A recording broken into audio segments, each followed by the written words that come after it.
ડીસામાં આમ આદમી પાર્ટીનું સ્નેહ મિલન સંમેલન યોજાયું। બનાસકાંઠા જિલ્લા આમ આદમી પાર્ટી દ્વારા આજે ડીસામાં ભવ્ય સ્નેહ મિલન કાર્યક્રમ યોજાયો હતો।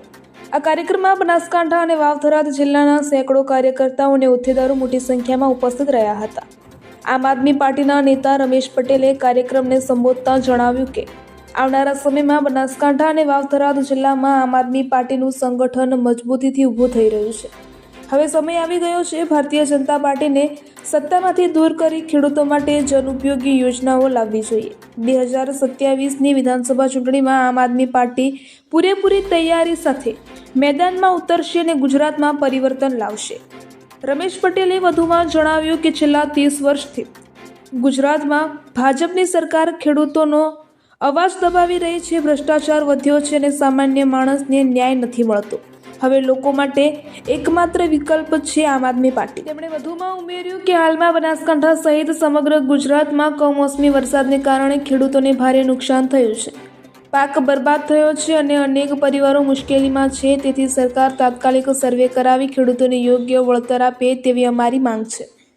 તેમણે સાથે જ જાહેરાત કરી છે કે આવનારા સમયમાં તારીખ 16 બનાસકાંઠા જિલ્લામાં કિસાન મહાપંચાયતનું આયોજન કરવામાં આવ્યું છે, જેમાં આમ આદમી પાર્ટીના વિસાવદરના ધારાસભ્ય ગોપાલ ઇટાલિયા ઉપસ્થિત રહેશે। આ મહાપંચાયતમાં સમગ્ર બનાસકાંઠા જિલ્લામાંથી મોટી સંખ્યામાં ખેડૂતો હાજરી આપશે તેવી માહિતી મળી છે।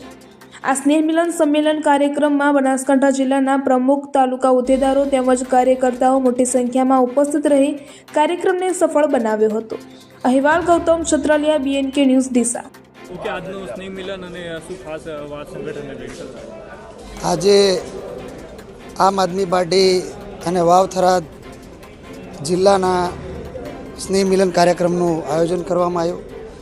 સ્નેહ મિલન કાર્યક્રમ મેઇન તો જે મુદ્દાઓ છે કે ભાઈ આવનારા સમયમાં જે ગુજરાતમાં 30 વર્ષથી ભારતીય જનતા પાર્ટીના શાસનથી પીડાયેલી પ્રજાને મુક્ત કરવા માટે આવનારા સમયમાં સંગઠનની વિસ્તૃત ચર્ચા કરવામાં આવી।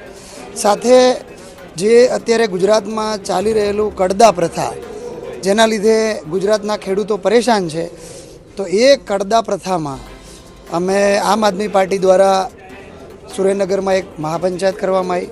હવે એના ભાગરૂપે ઉત્તર ગુજરાતમાંથી જે મહાપંચાયત કરવાની છે એનું જે સ્થળ છે એ બનાસકાંઠામાં ડીસા મુકામે 16 તારીખે કરવાની છે।